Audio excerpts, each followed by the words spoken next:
Quelle est la limite entre l'affection naturelle et l'affection spirituelle dans votre vie? Cette question peut déranger beaucoup d'entre nous qui aspirons à mener une vie véritablement spirituelle. Comme nous l'a toujours enseigné Watchman Nee, la ligne qui sépare ce qui est de l'âme et ce qui est de l'esprit est extrêmement fine, presque imperceptible pour les yeux non entraînés. Et peut-être dans aucun domaine cette ligne n'est-elle aussi difficile à discerner que dans la question de nos affections. Quand avez-vous remis en question la nature de vos affections pour la dernière fois? Qu'est-ce qui fait réellement vibrer votre cœur lorsque vous interagissez avec les autres? Cette réflexion peut révéler plus sur votre vie spirituelle que 1000 heures de prière superficielle. Watchman Nee nous a enseigné que pour marcher selon l'esprit, nous devons maintenir nos émotions toujours sereines et tranquilles. Sinon, nous ne parviendrons pas à entendre la voix de l'intuition spirituelle. Si notre émotion n'est pas complètement apaisée sous la volonté de Dieu, notre cœur sera constamment troublé, ce qui interrompra la direction du Saint-Esprit dans notre vie. Lisez avec moi Galates 5, 16, 17. Je dis donc, marchez par l'Esprit, et vous n'accomplirez pas les désirs de la chair, car la chair désire contre l'Esprit, et l'Esprit contre la chair. Et ceux-ci sont en opposition l'un à l'autre, afin que vous ne fassiez pas ce que vous voulez. Ce combat entre la chair et l'esprit se manifeste intensément dans le domaine de nos affections.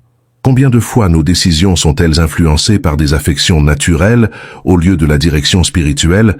L'ennemi connaît bien cette faiblesse humaine. Si Satan ne peut pas vaincre le croyant dans aucune autre zone de son être, il essaiera de l'atteindre en pervertissant son affection. Et beaucoup de chrétiens échouent précisément à ce niveau. Normalement, ce qui éveille le plus notre affection, ce sont nos amis, et en particulier les amis du sexe opposé. En raison des différences propres à la vie naturelle, les sexes opposés s'attirent mutuellement. Ce que nous avons ici n'est pas seulement un complément physique, mais également psychologique. Cependant, nous devons reconnaître que cette attraction appartient à l'âme, elle est naturelle, et par conséquent doit être soumise au contrôle de l'esprit. Une personne du sexe opposé peut facilement stimuler notre affection. C'est un fait établi dans la nature humaine. Les stimuli que nous recevons des individus du même sexe ne sont généralement pas aussi forts que ceux du sexe opposé. Pour une raison psychologique, l'attraction que nous ressentons pour le sexe opposé est naturellement plus intense. C'est la tendance commune de la vie naturelle de l'âme. Un petit stimulus que nous recevons de quelqu'un du sexe opposé réveille souvent en nous une profonde affection. Évidemment, nous parlons ici de la tendance naturelle de l'être humain. Pour cette raison, le croyant qui souhaite marcher selon l'esprit doit être particulièrement attentif à cette réalité. Examinez votre cœur dès maintenant. Si dans vos relations, surtout en ce qui concerne l'amour, vous traitez les personnes du même sexe d'une manière et celles du sexe opposé d'une autre, sachez que vous êtes déjà sous l'influence de l'âme. Si vous traitez une personne différemment, simplement parce qu'elle est de l'autre sexe, cette affection est naturelle, pas spirituelle. Il ne fait aucun doute que le stimulus venant de quelqu'un du sexe opposé peut être associé à des motivations justes. Cependant, le chrétien doit comprendre que s'il y a des motivations mêlées dans l'amitié avec quelqu'un, sa relation n'est pas purement spirituelle. 1 Thessaloniciens 4, 3, 5 nous dit « Car c'est la volonté de Dieu, votre sanctification, que vous vous absteniez de la prostitution, que chacun de vous sache posséder son propre corps dans la sanctification et l'honneur, non avec des désirs de la chair, comme les païens qui ne connaissent pas Dieu. » L'ouvrier chrétien, dans son travail, doit veiller à ne pas succomber à l'influence de l'attraction sexuelle. Il est essentiel de résister à tout désir d'obtenir la gloire aux yeux des personnes de l'autre sexe. Tous les maux et comportements artificiels résultant de l'attraction exercée par le sexe réduisent notre pouvoir spirituel. Nous devons agir de manière sereine et avec des motivations purement désintéressées. Rappelons-nous que ce n'est pas seulement le péché qui corrompt. Tout ce qui émerge de l'âme, de la vie naturelle non régénérée, nous corrompt également spirituellement, même s'il n'est pas considéré comme un péché aux yeux des hommes. Vous vous demandez peut-être, cela veut dire que le croyant ne doit pas avoir d'amis de l'autre sexe? La Bible n'enseigne pas cela. Le Seigneur Jésus, lorsqu'il était sur terre, avait des relations amicales avec Marthe, Marie et d'autres femmes.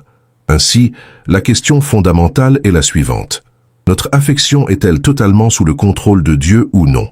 Ou bien est-elle d'une manière ou d'une autre contaminée par l'opération de la chair? Il est parfaitement juste que frères et sœurs aient des relations entre eux. Cependant, cette communion ne doit pas être contaminée par l'opération de l'âme.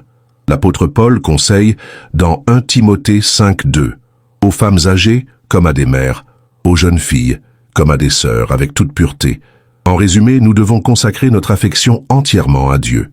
Si nous avons de grandes difficultés à confier quelqu'un au Seigneur, cela signifie que cette zone de notre vie est sous le contrôle de l'âme. Lorsque notre affection est incapable de se soumettre pleinement à la volonté de Dieu, cela indique qu'il y a une forte interférence non spirituelle. Toutes les affections de l'âme nous mènent au péché et nous poussent vers le monde. Une affection qui n'est pas inspirée par le Seigneur se transforme rapidement en luxure. Samson n'a pas été le seul dans l'humanité à échouer dans ce domaine. Dalila continue de couper les cheveux de nombreux hommes en nos jours. Auparavant, Watchman Nee a affirmé que l'aspect de notre vie que nous avons le plus de mal à remettre à Dieu est l'affection. Ainsi, le signe de la véritable spiritualité et notre plus grand test est la consécration de cette affection. Celui qui n'est pas mort à l'affection de ce monde n'est mort à rien d'autre. La mort de notre affection naturelle est une preuve que nous sommes morts pour le monde. Celui qui désire l'affection humaine, qui en a soif, démontre qu'il n'est pas encore mort à la vie de l'ego. La preuve concrète que nous sommes morts à la vie de l'âme est l'abandon de toute affection qui n'a pour objet que la personne de Dieu. Comme l'homme spirituel est transcendant, il vit bien au-dessus de l'affection humaine naturelle. Considérons ce que Jésus a dit dans Luc 14:26. « Si quelqu'un vient à moi et ne hait pas son père, sa mère, sa femme, ses enfants, ses frères, ses sœurs, et même sa propre vie, il ne peut être mon disciple. » Ce verset ne signifie pas que nous devons haïr nos proches au sens littéral, mais plutôt que notre affection pour eux doit être si petite en comparaison de notre amour pour Christ, qu'elle puisse sembler, par contraste, être de la haine. C'est-à-dire que le Seigneur doit occuper la première place dans notre cœur, au-dessus de toute autre affection. Avez-vous déjà remarqué à quel point il est facile pour nous de laisser nos affections naturelles contrôler nos décisions? Combien de fois avons-nous choisi des partenaires de vie, non pas selon la direction de l'esprit, mais simplement parce que nous étions attirés? Combien de ministères ont été ruinés parce que les gens ont laissé leurs attractions naturelles dominer leur discernement spirituel? L'histoire de l'Église regorge d'exemples d'hommes et de femmes qui ont permis à leurs affections naturelles de les détourner du chemin de la croix. D'autre part, nous avons également de merveilleux exemples de croyants qui ont soumis leurs affections au Seigneur et ont expérimenté des relations véritablement spirituelles. Le propre apôtre Paul est un exemple de cela. Il avait une profonde affection pour les églises, mais cette affection était complètement soumise à Christ.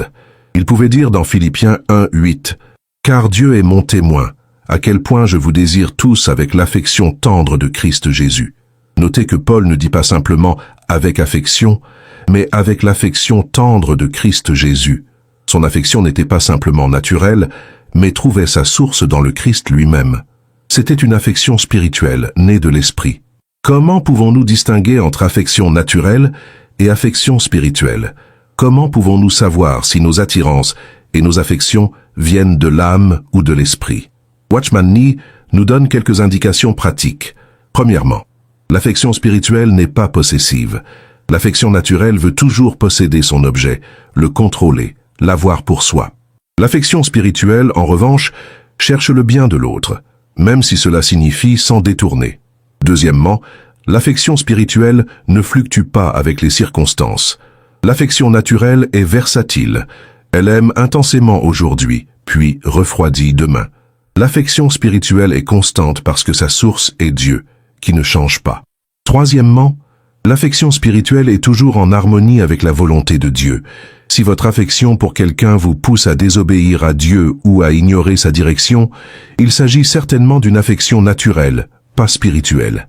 Quatrièmement, l'affection spirituelle produit de la croissance spirituelle tant en vous que dans la personne aimée.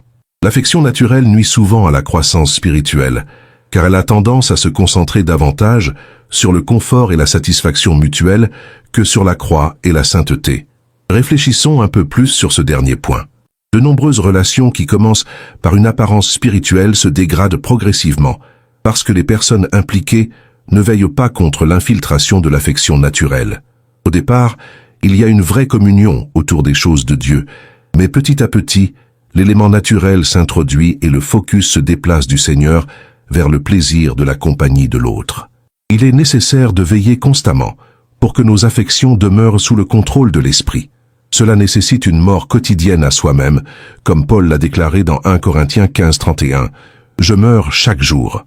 La crucifixion de l'affection naturelle n'est pas quelque chose qui se réalise une fois pour toutes. C'est un processus continu.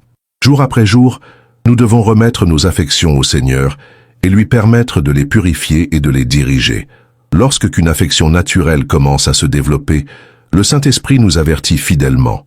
Nous ressentons un léger inconfort dans notre esprit, une perturbation subtile de la paix intérieure.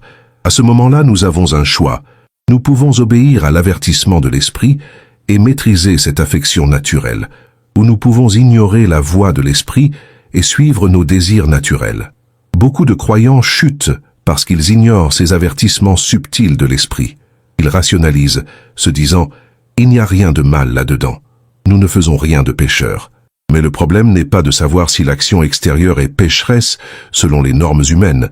Le problème est qu'ils permettent à l'âme, et non à l'esprit, de diriger leur vie. Le croyant qui souhaite vivre par la vie de l'esprit doit être prêt à renoncer à toute affection qui ne vient pas de Dieu, aussi innocente qu'elle puisse sembler aux yeux humains. Comme Watchman Nee l'a écrit dans L'homme spirituel, le Fils de Dieu doit être attentif à l'origine de son affection. Tout ce qui ne vient pas de Dieu doit être rejeté. Cela nous amène à une question pratique. Comment pouvons-nous faire face aux inclinations naturelles lorsqu'elles se manifestent? Nous ne devons certainement pas faire semblant qu'elles n'existent pas.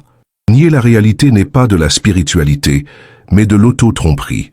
Tout d'abord, nous devons reconnaître honnêtement devant Dieu la présence de ces inclinations naturelles. Il n'y a pas de honte à être tenté. La honte réside dans le fait de céder à la tentation. Deuxièmement, nous devons remettre ces inclinations à Dieu dans la prière, en lui demandant de purifier notre cœur et d'aligner nos désirs avec sa volonté. Troisièmement, nous devons exercer un contrôle de soi dans nos actions et nos paroles. Nous ne devons pas permettre que l'inclination naturelle se manifeste par des comportements qui alimenteraient encore plus cette inclination. Quatrièmement, nous devons rechercher la communion avec d'autres croyants matures qui peuvent nous aider à discerner et à maintenir un chemin équilibré. Romains 8:13 nous dit « Car si vous vivez selon la chair, vous mourrez, mais si par l'esprit vous faites mourir les œuvres du corps, vous vivrez. » Il est important de comprendre que faire mourir les œuvres du corps ne signifie pas ascétisme ou automutilation. Cela signifie en fait nier le contrôle de la vie naturelle, de l'âme, sur nos actions et décisions. Cela signifie vivre par la vie de l'esprit, permettant à celui-ci de diriger tous les domaines de notre existence, y compris nos inclinations. Notre Seigneur Jésus-Christ est l'exemple parfait de quelqu'un dont les inclinations étaient complètement sous le contrôle de l'esprit. Il aimait profondément. Les évangiles mentionnent souvent sa compassion et son amour. Mais son amour n'était jamais simplement naturel. Il était toujours spirituel, toujours en harmonie avec la volonté du Père. Jésus avait des amis proches comme Lazare, Marthe et Marie. Jean est appelé le disciple que Jésus aimait. Mais ses affections spéciales ne l'ont jamais détourné de sa mission, ni amené à compromettre la volonté du Père. La même chose doit être vraie dans notre vie. Nous pouvons et devons avoir des affections spéciales, mais ces affections doivent être gouvernées par l'esprit, non par l'âme. Elles doivent nous rapprocher de Dieu, et non nous en éloigner. Considérons la relation entre David et Jonathan. La Bible dit dans 1 Samuel 18:1, « L'âme de Jonathan se lia à l'âme de David, et Jonathan l'aimait comme sa propre âme. » C'était une affection profonde, mais c'était aussi une affection qui honorait Dieu. Jonathan était prêt à renoncer au trône qui lui revenait naturellement pour que David, loin de Dieu, puisse régner. Son affection pour David ne concurrençait pas sa loyauté envers Dieu. Au contraire, les deux étaient en parfaite harmonie. C'est ce qui se passe lorsque nos affections sont gouvernées par l'esprit. Elles ne concurrencent pas notre amour pour Dieu. Elles expriment plutôt cet amour. Nous aimons les autres non pas à cause de ce qu'ils sont en eux-mêmes, mais à cause de ce qu'ils sont en Christ. Voici la différence cruciale entre affection naturelle et affection spirituelle. L'affection naturelle aime l'autre en raison de ses propres qualités, par le plaisir ou le bénéfice que nous tirons de cette relation. L'affection spirituelle aime l'autre à cause du Christ, à cause de ce que Christ fait dans cette personne et à travers elle.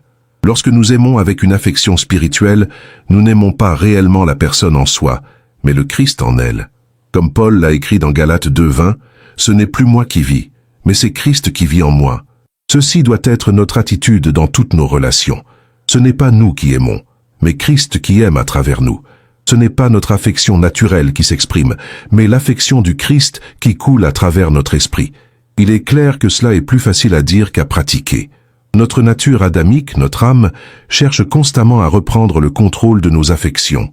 C'est une bataille quotidienne de remettre nos affections au Seigneur et de permettre à lui de les diriger. Mais c'est un combat qui vaut la peine d'être mené, car le résultat est la liberté. Liberté des fluctuations et de l'esclavage de l'affection naturelle. Liberté d'aimer comme Christ aime. Pensez à combien de mariages chrétiens souffrent parce que les conjoints sont prisonniers de l'affection naturelle, au lieu de cultiver l'affection spirituelle. L'affection naturelle est intrinsèquement instable. Elle peut brûler intensément à un moment, puis se refroidir complètement à un autre. Il n'est pas surprenant que tant de mariages oscillent entre passion ardente et indifférence glaciale. Mais lorsque mari et femme apprennent à s'aimer l'un l'autre avec l'affection de Christ, leur relation acquiert une stabilité et une profondeur que l'affection naturelle ne pourrait jamais fournir. Ils ne sont plus à la merci de leurs sentiments changeants, car leur amour est ancré non pas dans leurs émotions, mais en Christ. Le même principe s'applique à toutes les relations humaines, entre parents et enfants, entre amis, entre frères dans la foi. L'affection naturelle est inconstante et égoïste. L'affection spirituelle est constante et altruiste. C'est pourquoi Watchman Nee insistait tant sur l'importance de consacrer nos affections à Dieu. Il savait qu'aucun domaine de notre vie n'est plus difficile à remettre sous le contrôle de l'esprit que notre affection. Mais il savait aussi qu'aucun domaine n'a un impact plus grand sur notre vie spirituelle. Beaucoup de croyants subissent une défaite spirituelle parce qu'ils n'arrivent pas à contrôler leurs affections. Ils peuvent être disciplinés dans d'autres domaines, prière, étude de la Bible, service, mais échouent totalement lorsqu'il s'agit de soumettre leurs affections au Seigneur. C'était la lutte de David quand il criait dans Psaume 51:10. « Crée en moi, ô Dieu, un cœur pur et renouvelle en moi un esprit inébranlable. » Il savait qu'il avait besoin de plus que de l'autodiscipline. Il avait besoin d'une transformation radicale de son cœur, de ses affections. Et c'est aussi notre combat. Nous devons prier Dieu chaque jour pour qu'il purifie nos affections et les aligne avec sa volonté. Nous devons être prêts à renoncer à toute affection qui ne vient pas de lui, peu importe à quel point elle peut nous être précieuse. Jésus l'a clairement exprimé dans Matthieu 10:37-38. « Celui qui aime son père ou sa mère plus que moi n'est pas digne de moi, et celui qui aime son fils ou sa fille plus que moi n'est pas digne de moi. Et celui qui ne prend pas sa croix et ne me suit pas n'est pas digne de moi. » Le Seigneur ne dit pas que nous ne devons pas aimer nos parents ou nos enfants. Il dit que notre amour pour eux doit être subordonné à notre amour pour lui. Toutes nos affections doivent être soumises à Christ. Cela signifie que nous devons être disposés à renoncer à toute relation qui nous éloigne de Christ. Cela signifie que nous devons être prêts à dire non à toute affection qui rivalise avec notre dévotion à lui. C'est une exigence radicale, mais le christianisme est une foi radicale. Il ne s'agit pas de réformer notre vie naturelle, mais de mourir à elle et de vivre par la vie de Christ. Paul l'a exprimé clairement dans Galates 2:20. « J'ai été crucifié avec Christ. Ce n'est plus moi qui vis, mais c'est Christ qui vit en moi. Et la vie que je vis maintenant dans la chair, je la vis par la foi au Fils de Dieu qui m'a aimé et s'est livré lui-même pour moi. C'est l'essence de la vie chrétienne. Ce n'est plus moi, mais Christ. Plus mes affections naturelles, mais les affections de Christ qui coulent à travers moi. C'est un standard élevé, certes. Mais nous ne devons pas nous décourager si nous ne l'avons pas encore atteint. L'important est la direction dans laquelle nous avançons. Est-ce que nous remettons progressivement nos affections sous le contrôle de l'esprit? Est-ce que nous grandissons dans notre capacité à aimer comme Christ aime? Si oui, alors nous sommes sur la bonne voie, même si nous n'avons pas encore atteint notre but. Comme Paul l'a dit dans Philippiens 3:12-14, « Ce n'est pas que j'ai déjà atteint le but ou que je sois déjà parfait, mais je cours pour saisir ce pourquoi Jésus-Christ m'a saisi. Frère, quant à moi, je ne pense pas l'avoir saisi. Mais une chose je fais, oubliant ce qui est en arrière et tendant vers ce qui est devant, je cours vers le but pour remporter le prix de l'appel céleste de Dieu en Jésus-Christ. Ceci doit également être notre devise. Je cours vers le but. Nous ne devons pas nous laisser décourager par nos échecs passés, ni nous contenter de notre niveau actuel de maturité spirituelle. Nous devons continuer à avancer, continuer à grandir, continuer à remettre toujours plus de nos vies, y compris nos affections, sous le contrôle de l'esprit. Ce n'est pas un processus facile. Watchman Nee comparait la vie chrétienne à un grain de blé qui tombe en terre et meurt pour produire beaucoup de fruits. La mort de l'ego est douloureuse, surtout lorsqu'il s'agit de nos affections les plus chères. Mais c'est le seul chemin vers la vraie vie, la vie abondante que Christ a promise. Jésus a dit dans Jean 12, 24, 25, « En vérité, je vous le dis, si le grain de blé tombant en terre ne meurt pas, il reste seul. Mais s'il meurt, il porte beaucoup de fruits. Celui qui aime sa vie la perdra. Mais celui qui hait sa vie dans ce monde la préservera pour la vie éternelle. » Ce principe s'applique directement à nos affections. Si nous nous accrochons à nos affections naturelles, nous finirons par perdre la véritable affection, l'affection spirituelle qui vient de Dieu. Mais si nous sommes prêts à haïr, c'est-à-dire à soumettre au contrôle de l'esprit, nos affections naturelles, nous trouverons une affection plus profonde et durable, l'affection qui jaillit du cœur même de Dieu. Quelle merveilleuse affection est-ce? L'affection de Dieu pour nous est constante, inébranlable, inconditionnelle, comme il est écrit dans Jérémie 31, 3. De loin le Seigneur m'est apparu, disant, « Je t'aime d'un amour éternel, c'est pourquoi je t'attire avec bonté. » C'est l'affection que Dieu veut que nous expérimentions et que nous exprimions.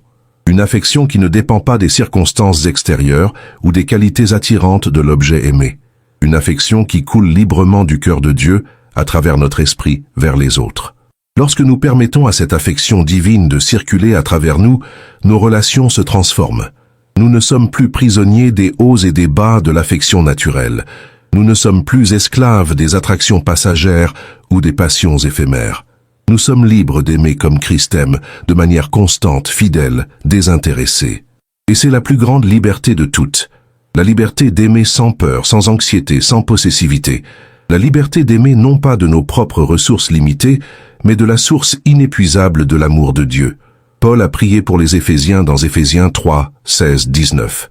Pour qu'il vous accorde, selon la richesse de sa gloire, d'être fortifié avec puissance par son esprit dans l'homme intérieur, afin que Christ habite, par la foi dans vos cœurs, afin qu'étant enracinés et fondés dans l'amour, vous puissiez comprendre, avec tous les saints, quelle est la largeur, la longueur, la hauteur et la profondeur, et connaître l'amour de Christ, qui surpasse toute connaissance, afin que vous soyez remplis de toute la plénitude de Dieu.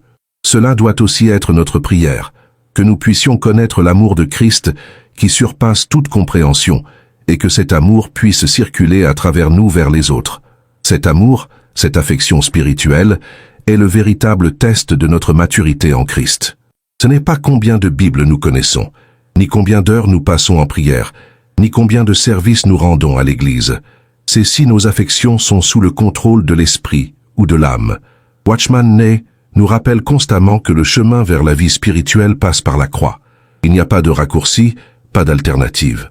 Si nous voulons expérimenter la plénitude de la vie en Christ, nous devons être prêts à laisser la croix traiter toutes les zones de notre vie naturelle, y compris nos affections. Cela ne signifie pas que nous n'aurons pas d'affection. Au contraire, nous aurons des affections plus profondes et plus riches que nous n'aurions jamais osé imaginer. Mais ce seront des affections qui coulent de l'esprit et non de l'âme. Ce seront des affections qui glorifient Dieu et non nous-mêmes. Comme l'a écrit Watchman Nee, l'homme naturel aime de tout son cœur. L'homme spirituel aime avec le cœur de Dieu. C'est la différence fondamentale. L'homme naturel aime de ses propres ressources, de ses propres capacités et inclinations. L'homme spirituel aime des ressources infinies de Dieu, du propre cœur de Dieu, et cette différence se manifeste dans la qualité de l'affection.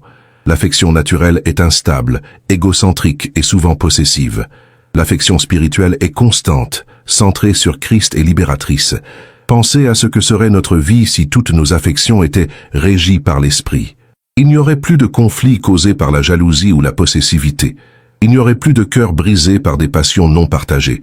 Il n'y aurait plus de relations détruites par des attentes irréalistes ou des demandes égoïstes.